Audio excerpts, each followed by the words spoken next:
دیکھیں انگریزوں کے آنے سے پہلے اس ہندوستان میں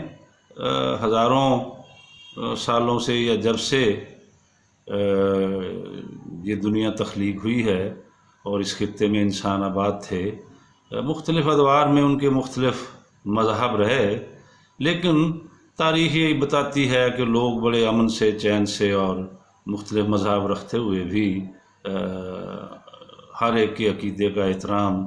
اور محبت سے زندگی گزارتے رہے۔ لیکن انگریزوں کی آمد کے بعد اس ہندوستان میں خاص کر مذہبی بنیادوں کے اوپر جو تضادات تھے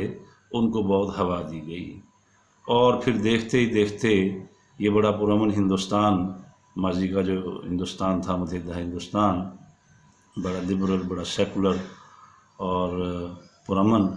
وہ پھر دیکھتے ہی دیکھتے مذہبی فسادات کی لپیٹ میں آیا۔ تو یہ جو انگریزوں کی مشہور پالیسی تھی، اس کو ڈیوائڈ اینڈ رول کہتے ہیں، تقسیم کرو اور حکومت کرو، اور اس کے لیے انہوں نے بہت سارے اقدامات کیے، یہ ہم کسی وقت اس پہ بھی بات کریں گے۔ مثلاً دو بڑے مشہور جو یعنی کہ اقدامات ہیں اردو ہندی کے حوالے سے اور پھر پنجابی کے حوالے سے، یعنی کہ انہوں نے زبردستی جو فارسی رسم الخط تھا اس کو چینج کر دیا اور ہندی دیوناگری رسم الخط کو نافذ کر دیا۔ اسی طرح زبان ایک ہی ہے، پنجابی ہے،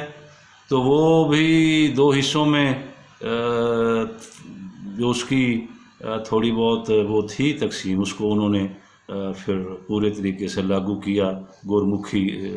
رسم الخط اور فارسی۔ تو اسی طرح مطلب یہ ہے کہ انہوں نے پورے ہندوستان کو مسلم لیگ بننے کے بعد اور کانگریس بننے کے بعد بھی اسی طرح ہندوستان کی مستقبل کے ساتھ سانپ اور سیڑھی کا کھیل جو ہے وہ جاری رکھا۔ تو جیسا کہ آپ کو پتہ ہے کہ قائد اعظم محمد علی جناح شروع سے ہی وہ بڑے ایک روشن خیال، ترقی پسند، لبرل اور سیکولر انسان تھے، ایماندار تھے، ان کی ایمانداری کے اوپر ان کے دشمن بھی قسمیں کھاتے تھے، اور وہ کھرے انسان تھے۔ تو وہ شروع سے ہی، کیونکہ یہ کسی کے دماغ میں نہیں تھا یا کوئی غیب کا علم تو صرف اللہ تعالیٰ کی ذات کے پاس ہوتی نہیں کہ کبھی یہ ہندوستان تقسیم بھی ہوگا، تو ان کی شروع سے پالیسی یہ تھی کہ اس ہندوستان کے اندر ہندو ایک بہت بڑی اکثریت ہیں، اور مسلمان اس ہندوستان کا 8، 10، 9، 12 یہی اتنے فیصد ہی تاریخ کے مختلف ادوار میں رہے ہیں۔ تو ان کی شروع سے ہی یہ کوشش تھی کہ ہندوستان میں رہتے ہوئے ہمیں مسلمانوں کے مفادات کے لیے میکسیمم جدوجہد کرنی چاہیے، اور اسی جدوجہد کے لیے انہوں نے بارہا کوششیں کیں کہ وہ ہندو اور مسلمانوں کی قیادت کا اتحاد کرا سکیں، اور اسی لیے انہیں ہندو مسلم اتحاد کا سفیر بھی کہا جاتا ہے، اور وہ پہلے کانگریس میں رہے اور پھر 1913 میں جو ہے وہ پھر مسلم لیگ میں شامل ہوئے۔ وہ مسلم لیگ میں پہلے اس لیے شامل نہ ہوئے، یہ بڑی مطلب ایک عجیب بات ہے، لوگ اس کو مطلب لوگوں کو سمجھنا چاہیے، اس لیے کہ جو ابتدا کی مسلم لیگ تھی 1906 والی مسلم لیگ، اس کے تو مینیفیسٹو میں یہ لکھا ہوا تھا کہ ہم انگریزوں کے وفادار رہیں گے اور انگریزوں کے ساتھ ہم اچھے تعلقات قائم رکھیں گے۔ تو قائد اعظم ظاہر ہے ان کی جو سوچ تھی، اور انہوں نے اس کا اظہار بھی کیا کہ بھی میں ایسی مسلم لیگ میں کیسے جا سکتا ہوں۔ تو پھر آہستہ آہستہ جیسے جیسے مسلم لیگ نے اپنی جو ہے وہ پالیسی تبدیل کی، تو پھر بالآخر وہ کانگریس کی بھی اس جو پالیسی تھی اس سے وہ مایوس ہوئے کہ جو قائد اعظم کی کوششیں تھیں کہ مسلمانوں اور ہندوؤں کے درمیان امن، بھائی چارہ اور اتحاد کے ساتھ رہا جائے، اور کانگریس اور مسلم لیگ کے درمیان بھی وہ اچھی کوششیں ہو جائیں، تو وہ کانگریس بھی اس معاملے میں کوئی سنجیدہ نہیں تھی، بلکہ وہ بھی انگریزوں کی اس پالیسی کی طرح اور ہوا دیتے تھے جو کانگریسی رہنما تھے کہ بھئی یہ جو ہے وہ مسلمان یہ علیحدگی پسند ہیں، یہ کیا کرتے ہیں وغیرہ وغیرہ، مطلب اس طرح کی باتیں ہوتی رہتی۔ بالآخر وہ 1913 میں پھر مسلم لیگ میں آئے، لیکن مسلم لیگ کے آنے کے بعد بھی انہوں نے ہندو مسلم اتحاد کی کوششیں جاری رکھی، اور یہی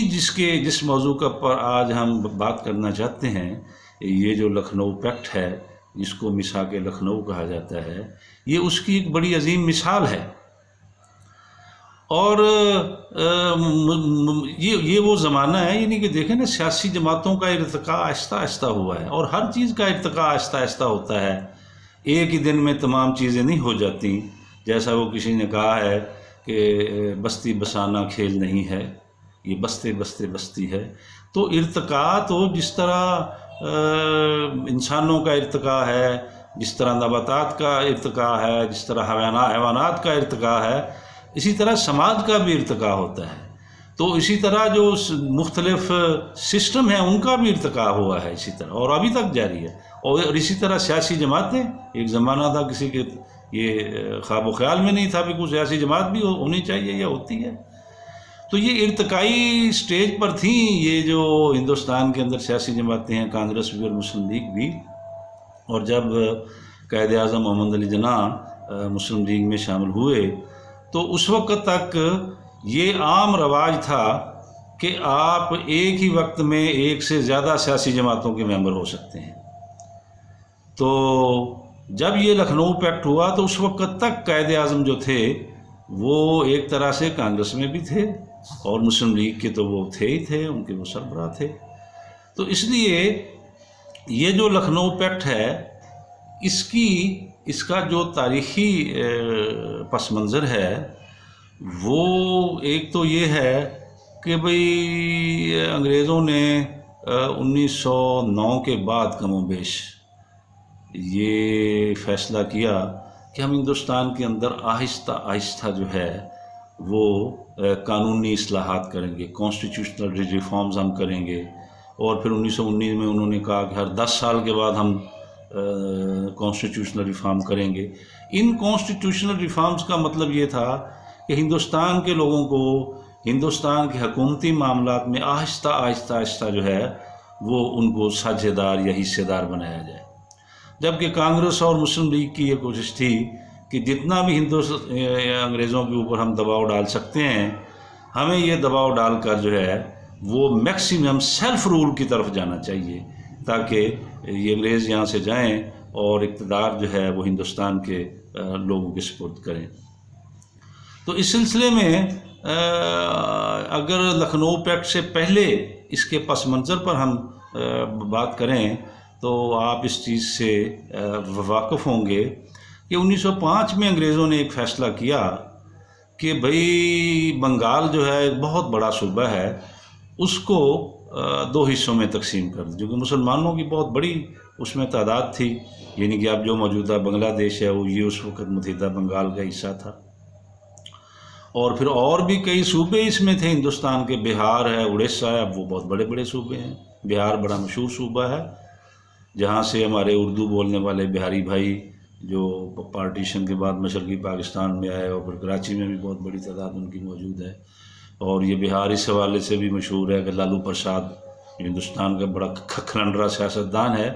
یہ اس کا صوبہ ہے۔ تو یہ بہار بھی اس وقت، اڑیسہ بھی، اور یہ جو تھا اور بھی کئی علاقے وہ بنگالی کا حصہ تھے۔ تو انگریزوں نے اس کو 1905 میں 2 حصوں میں تقسیم کیا، اور ایک جو مشرقی بنگال تھا اس کا دارالحکومت ڈھاکہ قرار پایا اور مسلمانوں کو بڑی لیکن کانگریس نے اس پر فساد برپا کر دیا۔ یعنی کہ یہ کس قسم کی سیاسی جماعت تھی کہ اگر ایک صوبہ بننے سے مسلمانوں کو کچھ مراد مل سکتی ہیں، ان کے نوکریوں کے مسائل حل ہو سکتے ہیں، یا ان کو کلکتہ کی بجائے ڈھاکہ، چٹاگانگ اور ان علاقوں میں ان کے مسئلے حل ہو سکتے ہیں، تو اس میں کانگریس کو کیا مسئلہ تھا۔ لیکن 1905 میں انہوں نے اس کے خلاف تحریک چلائی، اور 1911 تک چلتی رہی، اور آخر جو ہے وہ انگریزوں کو یہ بنگال کو تقسیم کرنے کا جو فیصلہ تھا یہ واپس لینا پڑا۔ اس وجہ سے کانگریس اور مسلم لیگ کے تعلقات کافی خراب ہوئے۔ دوسرا یہ تھا کہ بنگال کی تقسیم کے بعد جو تھا، یہ ہم مسلمانوں کا ایک مطالبہ تھا کہ علی گڑھ کا کالج کو یونیورسٹی کا جو ہے وہ درجہ دیا جائے، لیکن اس کے اوپر بھی کانگریس جو تھی وہ کوئی مطلب یہ ہے کہ کوئی گڑبڑی کرتی تھی۔ پھر 1913 میں کانپور میں ایک واقعہ پیش آ گیا کہ کچھ ہندوؤں، بنیاد پرست ہندوؤں نے، فسادیوں نے ایک مسجد کو شہید کر دیا۔ اور پھر یہ وہ زمانہ ہے یعنی کہ 1910-15-16 کا، کہ جب ترکی جو ہے اس کی بلکانی جو علاقہ ہے، یعنی کہ ترکی کے یہ جو کوئی یورپی حصہ ہے جدھر اب یہ آپ کی کئی مسلمان ریاستیں بھی ہیں چھوٹی چھوٹی، وہ ایک آدھ ریاست میں بنی ہیں، جدھر یہ چیک ہیں، سلواک ہیں، یوگوسلاویا وغیرہ، اس کے اندر وہ آئیں۔ یہ جو بوسنیا ہے، بوسنیا ہرزگووینا، یہ بلکان سٹیٹس کہلاتی تھی۔ تو وہاں پر جو ترکی کے ساتھ جنگیں جاری تھی، اس میں انگریزوں کا بڑا ترکی کے خلاف جارحانہ رویہ تھا۔ تو اس وجہ سے کانگریس کے ساتھ جو ہے وہ مسلم لیگ کے تعلقات اچھے نہیں تھے، اور انگریزوں کی بجائے ہندوؤں کی جو مفاہمت کی پالیسی تھی، اور جو 1913 میں مسلم لیگ کے منشور میں انگریزوں سے وفاداری کی شک تھی، وہ بھی اسی دوران وہ مطلب حذف کی گئی۔ اور پھر قائد اعظم محمد علی جناح جو تھے وہ پھر بعد میں مسلم لیگ میں شامل ہوئے۔ تو اس کے بعد پھر قائد اعظم کی کوششوں کے نتیجے میں دسمبر 1915 کو مسلم لیگ اور کانگریس دونوں کی سیاسی جماعتوں کے سالانہ اجلاس جو تھے وہ بمبئی میں ایک ہی دن منعقد ہوئے۔ اور چونکہ قائد اعظم ہندو مسلم اتحاد کے لیے بڑی کوششیں کرتے رہے تھے، اور اب بھی ان کی کوشش تھی کہ کانگریس اور مسلم لیگ کو قریب جو ہے وہ ایک دوسرے کے ساتھ تعاون کرنا چاہیے۔ دونوں تنظیموں نے مشترکہ مفاد کے حصول کے لیے جدوجہد کرنے کا فیصلہ کر لیا۔ یہ بمبئی کی میٹنگ میں ہوا، اور کانگریس اور مسلم لیگ نے اس مقصد کے حصول کے لیے الگ الگ ورکنگ کمیٹیاں بھی تشکیل دیں، اور پھر ان ورکنگ کمیٹیوں کا مشترکہ اجلاس 16 دسمبر 1916 کو لکھنؤ کے مقام پر ہوا، اور دونوں ورکنگ کمیٹیوں نے اتفاق رائے سے وہ تاریخی ڈاکومنٹ مرتب کیا جس کو میثاق لکھنؤ کے نام سے یاد کیا جاتا ہے۔ اس کمیٹی کی رپورٹ پھر دسمبر 1916 میں ایک اور اجلاس میں، کانگریس اور مسلم لیگ کے مشترکہ اجلاس میں، اس کو اتفاق رائے سے وہ جو کمیٹیوں نے جو تھا وہ ایک معاہدہ طے کیا تھا، تو وہ اس دونوں جماعتوں کے اجلاس میں اس کو مشتہر کیا گیا۔ اور اس کے اندر چونکہ مسلمانوں کو کافی فائدہ تھا، یعنی کہ مسلمان جو تھے ان کو اس میں کافی بنیادی جو چیزیں تھیں مسلمانوں کی، وہ اس میں ان کو کافی فوائد، تو مسلمانوں کو اس میں کافی لکھنؤ پیکٹ میں ان کو رعایتیں ملیں۔ کانگریس نے بڑا یعنی کہ ایک فراخ دلی کا ثبوت دیا، چونکہ یہ لکھنؤ پیکٹ کے مین آرکیٹیکٹر جو ہے وہ خود قائد اعظم تھے، ان کی ہدایات تھیں جو مسلم لیگ کی کمیٹی تھی۔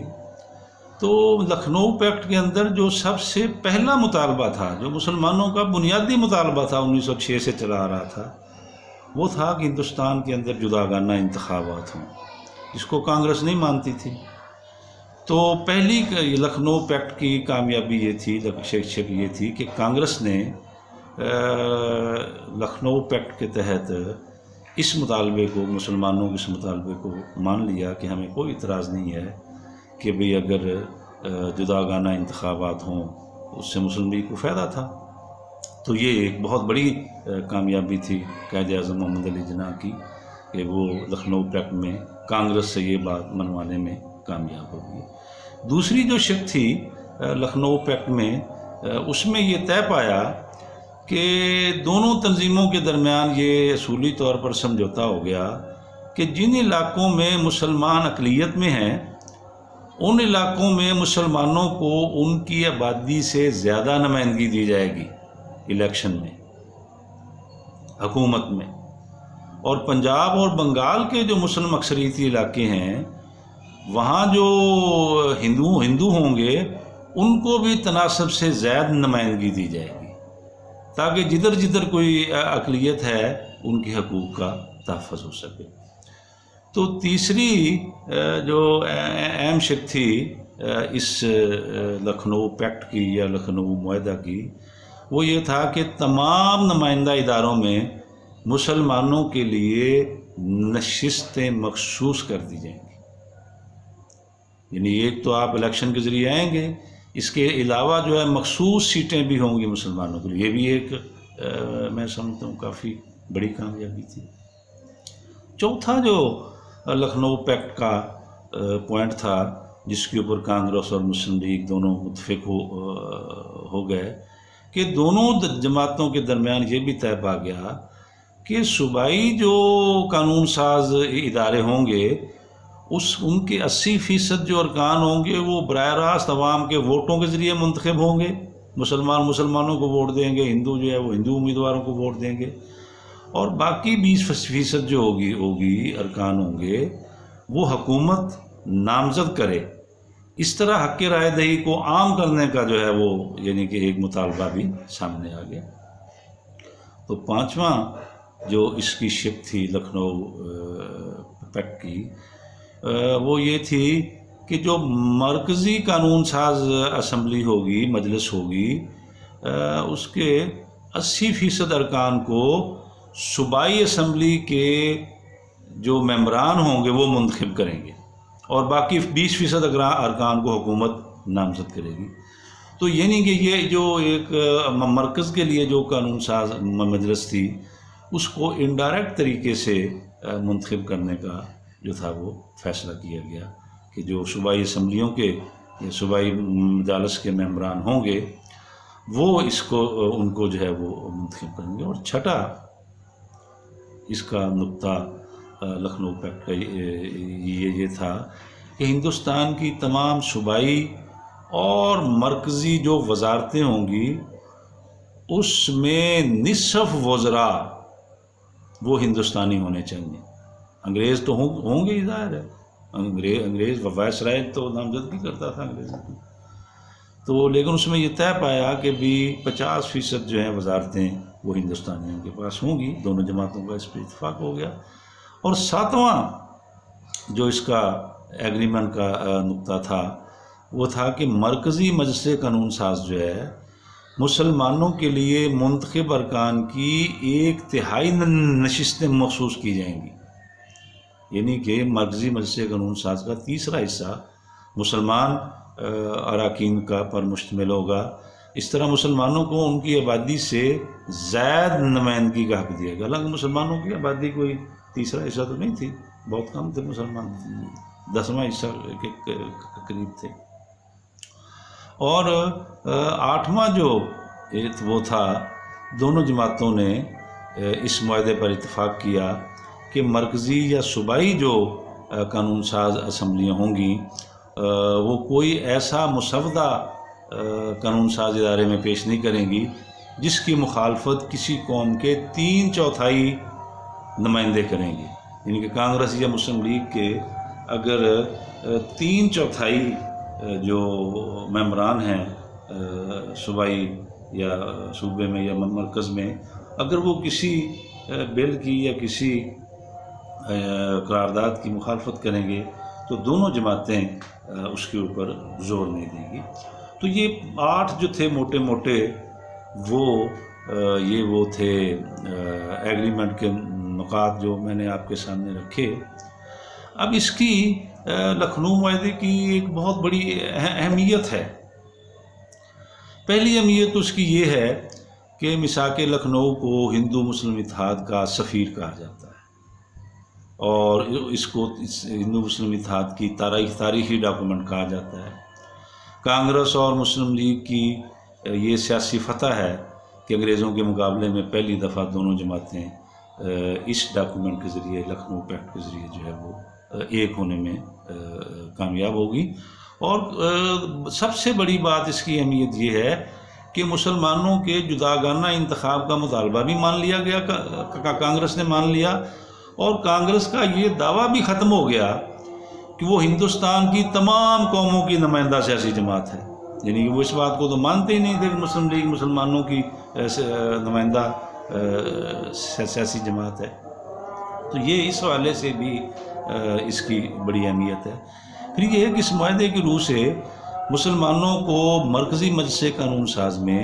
1/3 نمائندگی دی گئی، حالانکہ آبادی ان کی کم تھی، یعنی کہ وہ چوتھا حصہ تھے، تقریباً چوتھا پانچواں حصہ تھے۔ تو اس 3/4 فارمولے کی روح سے مسلمانوں کو جو یہ خطرہ تھا کہ ہندو اکثریت کے ہم دباؤ میں رہیں گے اور اس طرح ہندو ایسے قوانین نہیں بنا پائیں گے کہ جس سے جو مسلمانوں کے لیے ناقابل قبول ہوں، اور اسی ہی معاہدے کے نتیجے میں پھر مسلمانوں کی ہندوستان میں جو بڑی تحریک خلافت اور تحریک عدم تعاون جو تھا وہ جو تھا سامنے آئیں۔ اور لیکن المیہ یہ ہوا کہ پھر 1926 میں یہ معاہدہ کانگریس نے اس کو ختم کیا، اور پھر 1928 میں نہرو رپورٹ آئی، پھر اس کے جواب میں 1929 میں قائد اعظم نے 14 نکات پیش کیے۔ دوسرا اس کا ایک امپیکٹ اور بھی تھا، مسلم لیگ کے اندر ایک پرابلم پیدا ہو گیا کہ جو پنجاب مسلم لیگ تھی، چونکہ سر محمد شفیع جو ایک بہت بڑے قانون دان تھے، انگلینڈ سے پڑھے ہوئے تھے، لاہور کے رہنے والے تھے، بغبان پورہ میں وہ میاں فیملی جو مشہور ہے اس کے وہ ممبر تھے، تو وہ چونکہ مسلم لیگ پنجاب کے وہ صدر تھے، تو مسلم لیگ کے اندر یہ دراڑ آ گئی کہ وہ جو پنجاب مسلم لیگ تھی وہ اس کو ماننے کے لیے تیار نہیں تھی کہ یہ جو کانگریس کے ساتھ لکھنؤ پیکٹ کے تحت جو صلح کی گئی ہے یہ ہمیں منظور نہیں ہے۔ تو پھر یہ سرد جنگ جو تھی مرکزی مسلم لیگ اور پنجاب کی مسلم لیگ کے درمیان وہ جاری رہی، اور پھر ایک وقت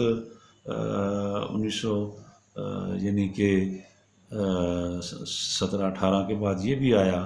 کہ بھی وہ الگ باقاعدہ دھڑا ہو گئے، الگ ہو گئے مرکزی مسلم لیگ سے، اور مسلم لیگ کے 2 دھڑے ہو گئے، ایک کے صدر قائد اعظم محمد علی جناح تھے، اور ایک کے صدر جو تھے وہ سر محمد شفیع، اور جنرل سیکرٹری پنجاب مسلم لیگ کے سر ڈاکٹر علامہ محمد اقبال تھے۔ تو یہ یعنی کہ لکھنؤ پیکٹ کا ایک جو نیگیٹو امپیکٹ تھا وہ بھی سامنے آیا کہ مسلم لیگ کے اندر جو ہے وہ یہ پرابلم پیدا ہو گیا، اور وہ پھر چلتا رہا، اور پھر یہ 1928 میں جا کر جب نہرو رپورٹ آئی اور جس میں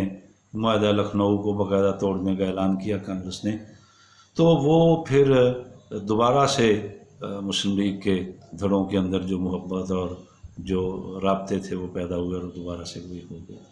تو ناظرین، یہ تھا تحریک پاکستان کے حوالے سے جو لکھنؤ پیکٹ یا معاہدہ لکھنؤ 1916 میں ہوا، اس کے حوالے سے میری گفتگو۔